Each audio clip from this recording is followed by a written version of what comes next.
தமிழ்நாட்டின் பழனி நகரத்தில் அமைந்துள்ள அருள்மிகு தண்டாயுதபாணி சுவாமி கோவில் முருகப்பெருமானின் 6 படைவீடுகளில் 3வது படைவீடாக மிகுந்த புகழ் பெற்றது.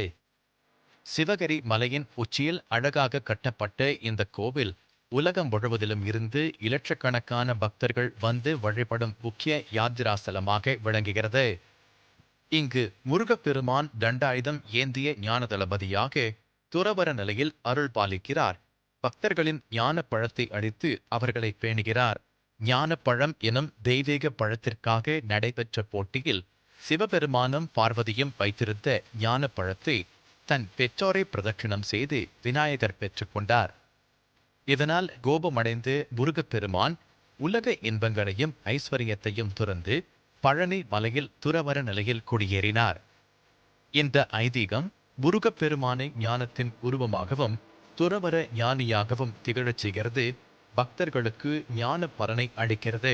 பழனி முருகன் கோவிலின் சிறப்பு சிலை சித்தர்களின் தலைமை முனிவர் போகரால் நவபாஷாணம் எனும் 9 விஷ பொருட்களின் கலவையால் தயாரிக்கப்பட்டது. இந்த நவபாஷாண சிலை துர்வீகரமான 9 நச்சு பொருட்களை கொண்டிருந்தாலும் அதன் அபிஷேக நீர் மருத்துவ குணங்களை கொண்டதாக நம்பப்படுகிறது. நோய்களை குணப்படுத்தும் பிரசாதமாக பக்தர்களுக்கு வழங்கப்படுகிறது. தண்டாயுதம் ஏந்திய துறவி உருவில் அருள் பாலிக்கும் இந்த சிலை கோவிலின் மிக முக்கிய அம்சமாகும். பக்தர்கள் தங்கள் உடலில் காவடி ஏந்தி பொலிந்து வண்ணமயமான துணிகளால் அலங்கரிக்கப்பட்டு காவடிகளுடன் முருகப்பெருமானை வழிபடுகின்றனர். இது பழனி கோவிலின் மிக முக்கிய சடங்குகளில் ஒன்று.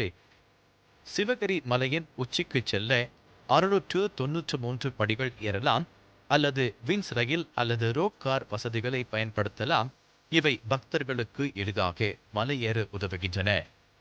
இந்த வழிபாட்டு முறைகள் பக்தர்களின் பவனத்தை முருகப்பெருமானிடம் கொண்டு சேர்க்கின்றன. பழனி முருகன் கோவில் அதன் தனித்துவமான ஐதீக வரலாறு, போகரால் செய்யப்பட்ட நவபாஷாண சிலை, மலை உச்சியில் அமைந்திருத்தல், காவடி ஆட்டம் போன்ற வழிபாடுகளால் சிறப்புமிக்கது. இந்த புனித யாத்திராஸ்தலத்திற்கு நீங்களும் வந்து முருகப்பெருமானின் கருணையையும் ஞான அருளையும் பெற்றுக்கொள்ளுங்கள்.